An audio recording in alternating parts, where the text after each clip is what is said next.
والصلاۃ والسلام علی رسول اللہ وعلی آلہ وصحبہ ومن والہ۔ سوال یہ ہے کہ قربانی کون کرے؟ کیا ایک خاندان کی طرف سے قربانی ہو یا ہر فرد کرے گا؟ کیا اس میں زکوٰۃ کا نصاب چلے گا؟ کیا ہوگا؟ پہلی بات تو یہ کہ قربانی میں زکوٰۃ کا نصاب نہیں چلتا۔ پھر بات پوچھتے ہیں جی قرض اٹھا کر قربانی کی جا سکتی نہیں؟ تو بعض لوگوں کا قرض روٹین ورک ہوتا ہے، ہر تاجر مقروض بھی ہوتا ہے، تو کہے جی چونکہ مجھ پہ قرضہ ہے اس لیے میں تو قربانی نہیں کر رہا ہے۔ یہ بات غلط ہے۔ ایک غریب آدمی جو قرض اس کے گلے میں آ جائے گا، نہیں ادا کر پائے گا، وہ نہ قرض لے کر قربانی کرے، لیکن جو شخص پیسے والا ہے، فی الوقت پیسہ نہیں ہے، وہ لے کر جو آسانی سے ادا کر سکتا ہے وہ قربانی کرے۔ ہر خاندان کی طرف سے ایک قربانی ہونی چاہیے۔ ایک خاندان کا سربراہ قربانی کرے، اس کی بیوی اس کے بچوں کی طرف سے وہ کافی ہو جائے گی۔ بعض لوگ کہتے ہیں جی چونکہ دادا ابھی زندہ ہے اور ہم ایک گھر میں رہتے ہیں اس لیے اس کی وفات کا انتظار ہے ورنہ ہم قربانی نہیں کر سکتے، تو ایسی بات غلط ہے۔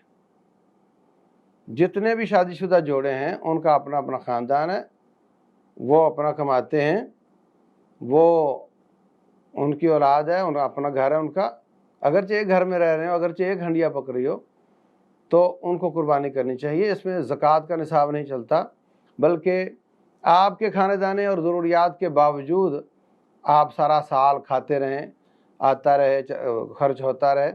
اگر عید کے وقت آپ کے پاس جانور لینے یا حصہ ڈالنے کے پیسے موجود ہیں تو آپ کو قربانی کرنی چاہیے، اگرچہ آپ زکوٰۃ کے نصاب کے مالک نہ ہوں۔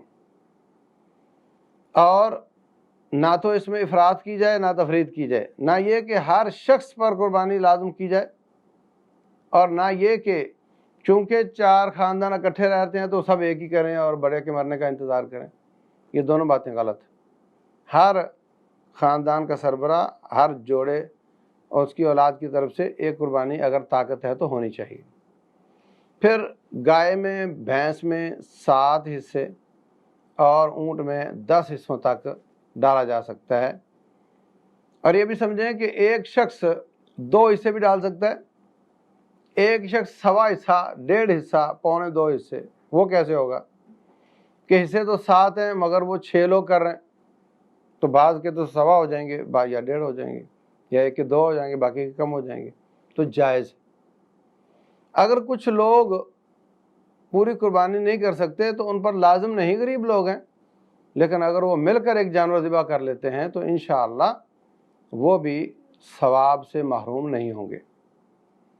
تو اس طریقے سے قربانی کی جائے اللہ تعالیٰ کو خوش کرنے کے لیے، تو انشاءاللہ رب ذوالجلال قبول فرمائے گا۔ واللہ اعلم۔